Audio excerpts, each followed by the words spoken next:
என்னெல்லாம் யூஸ் பண்ணணும்னு கேட்போம் வாங்க ஃப்ரெண்ட்ஸ். இங்கே இருங்க மாவு வரைய இருக்கு ஃப்ரெண்ட்ஸ். இதில் என்னெல்லாம் யூஸ் பண்ணியிருக்குன்னா உளுந்து வந்து 1 மணிக்கூர் முன்னாடி ஊற வச்சு அரைச்சிருக்கு ஃப்ரெண்ட்ஸ். அடுத்தது 1 ஸ்பூன் உப்பு போட்டிருக்கு, 1 ஸ்பூன் அரிசி மாவு போட்டிருக்கு, அடுத்த வெங்காயம் கருவேப்பிலை எல்லாம் போட்டிருக்கு ஃப்ரெண்ட்ஸ்.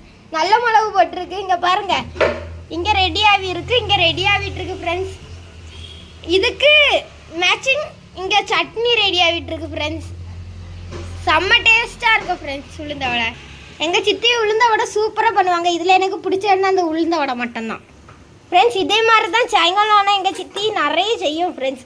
சூப்பராக இருக்கும் பாருங்க ஃப்ரெண்ட்ஸ். இங்கே இருந்து உளுந்த வடை